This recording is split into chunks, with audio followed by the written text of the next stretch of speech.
Bonsoir à tous. Ils étaient 300 dans les rues de Dijon à manifester en soutien aux policiers ce matin. Une manifestation inédite pour les forces de l'ordre qui manquent de moyens et d'effectifs face à une augmentation généralisée de la délinquance. Le syndicat majoritaire Alliance est à l'origine de cette mobilisation nationale, suivie dans 23 villes en France. Il regrette toutefois l'absence du ministre de l'Intérieur, Laurent Nunez, à Paris. Le vin jaune à l'honneur ce week-end. Un jury d'experts et d'œnologues ont sélectionné les meilleures cuvées de vin jaune et le concours se célèbre autour d'une grande fête viticole jurassienne. La percée du vin jaune se poursuit demain à Lons-le-Saunier. Ils sont 11 francs-comtois à participer aux Jeux Olympiques d'hiver qui démarrent le 6 février.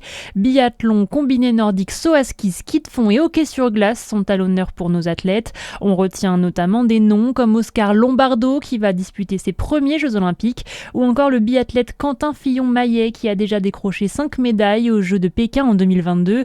Les athlètes arrivent progressivement à Milan, c'est déjà le cas des délégations italiennes, allemandes, tchèques et japonaises.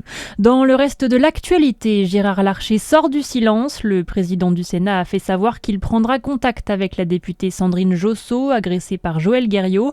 Une réaction attendue par l'élu de Loire-Atlantique. Pour rappel, l'ex-sénateur Joël Guerriau a été condamné cette semaine à 4 ans de prison, dont 18 mois ferme pour avoir drogué la députée dans l'intention de la violer.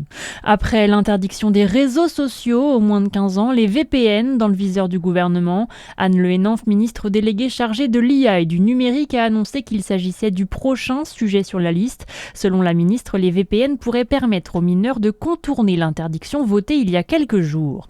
Et puis en sport, on fait un tour au basket avec la 18e journée du championnat de France masculin. La JDA Dijon reçoit Lyon demain pour un match prévu à 19h.